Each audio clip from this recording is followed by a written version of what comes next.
today. I'm Ben Thompson. We're going to start with news that US President Donald Trump and Chinese teams will meet shortly after he and the Chinese leader Xi Jinping discussed trade in a phone call earlier on Thursday, adding that there should be no longer any questions on rare earth products. Now, you may know China dominates the trade in rare earths. They're vital in the production of electronics and cars, amongst a whole host of other things. Now, the conversation was focused almost entirely on trade. Nothing was discussed concerning Russia, Ukraine or Iran. That's what President Trump wrote on social media, adding that the two leaders had invited each other to their respective countries for visits. So let's get the thoughts now of Erin Delmore, who's in New York for us. And Erin, give us a sense here of how important this call was. And what we seem to get a sense of about, that rare earths issue, such an important one. And if there is any breakthrough there, that would be quite a moment, wouldn't it? It absolutely would be. It's one of the chief concerns here in the U.S.-China relationship. And Ben, when you talk about how important this call is, well, certainly it's important to investors and to business leaders who are eager for some kind of stability in this U.S.-China trade relationship amid all of the upheaval that we've seen in recent months. And it also seems to be very important to President Trump.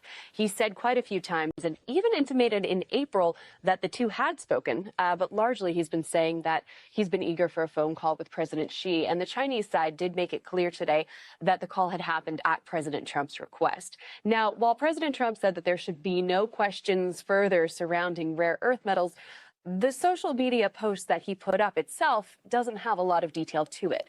We don't know what was progressed or what was agreed upon in this phone call, but what we do know is that the two sides plan to meet, according to President Trump, and that he plans to send Howard Lutnick, Jameson Greer, and Scott Bessent, his three closest and top economic advisors, to those talks. He also spoke about a friendly relationship with President Xi, said that the president had extended an invitation for him and the First Lady to come to China, and that he reciprocated, and he called them leaders of two great nations. Yeah, and Erin, that would be quite a moment too, wouldn't it? Because, the two countries have been, let's say, at loggerheads, particularly about things like trade. We know that the White House had slapped massive tariffs on Chinese-made products being imported into the United States. It feels like there is some sort of thawing in that relationship, albeit maybe just a diplomatic one right now. I think they would take even that opening, Ben. I mean, we're seeing some of this tension spill over into other issues as well. For instance, about Chinese student visas here in the United States.